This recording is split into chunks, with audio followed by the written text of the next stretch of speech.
ಹೆಣ್ಣು ಅಂದ್ರೆ ಭೂಮಿ, ಹೆಣ್ಣು ಅಂದ್ರೆ ಧೈರ್ಯ, ಹೆಣ್ಣು ಅಂದ್ರೆ ಭರವಸೆ, ಹೆಣ್ಣು ಅಂದ್ರೆ ಒಗ್ಗಟ್ಟು, ಹೆಣ್ಣು ಅಂದ್ರೆ ಶಕ್ತಿ, ಹೆಣ್ಣು ಅಂದ್ರೆ ಬೆಳಕು.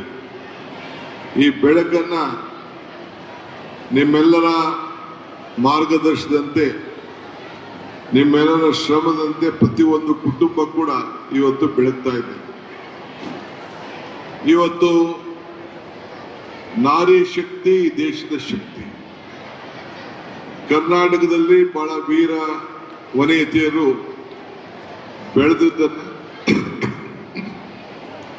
ಬೆಳೆದಿದ್ದನ್ನ ಇತಿಹಾಸವನ್ನು ನಾವು ನೋಡಿದ್ದೇವೆ.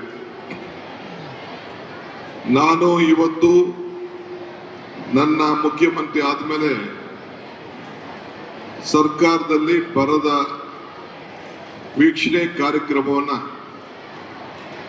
ನಾನು ಇವತ್ತು ಬಸವ ಕಲ್ಯಾಣ ಬಸವಣ್ಣವರ ಅನುಭವ ಮಂಟಪದಿಂದ ಪ್ರಾರಂಭ ಮಾಡಬೇಕು ಅಂತೇಳಿ ತೀರ್ಮಾನವನ್ನು ಮಾಡಿ ಈ ಬಸವ ಕಲ್ಯಾಣದ ಅನುಭವ ಬೆಟ್ಟಕ್ಕೆ ಭೇಟಿ ಕೊಟ್ಟು ಇಲ್ಲಿಂದ ಗುಲ್ಬರ್ಗಾಗೆ ಹೋಗಿ ಈ ಕಲ್ಯಾಣ ಕರ್ನಾಟಕದ ಎಲ್ಲ ಅಧಿಕಾರಿಗಳ ಹತ್ರ, ಜನಪ್ರತಿನಿಧಿಗಳ ಹತ್ರ ಚರ್ಚೆ ಮಾಡುವಂತ ಕಾರ್ಯಕ್ರಮವನ್ನು ಹಮ್ಮಿಕೊಂಡಿದ್ದೇವೆ.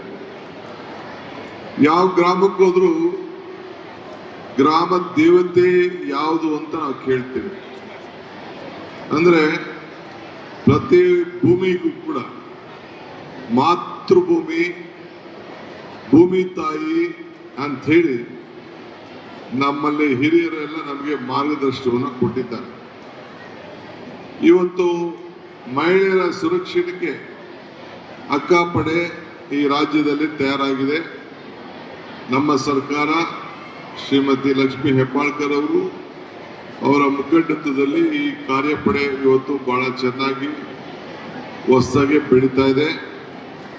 ಯಾರ್ಯಾರು ಈ ಪಡೆಗೆ ಸೇರ್ಕೊಂಡಿದ್ದೀರಿ ಅವರೆಲ್ಲರೂ ಕೂಡ ನಾನು ಸರ್ಕಾರದ ಪರವಾಗಿ ತುಂಬ ಹೃದಯ ಶುಭಾಶಯ ಮತ್ತು ಅಭಿನಂದಿಸಲಿಕ್ಕೆ ನಾನು ಬಯಸ್ತಾ ಇದ್ದೇನೆ.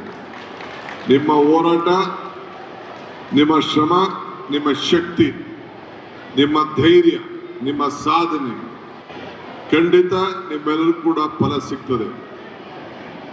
ಮುಂದಿನ ದಿನದಲ್ಲಿ ಒಂದು ಐತಿಹಾಸಿಕವಾದಂಥ ತೀರ್ಮಾನವನ್ನು ಮಾಡಿ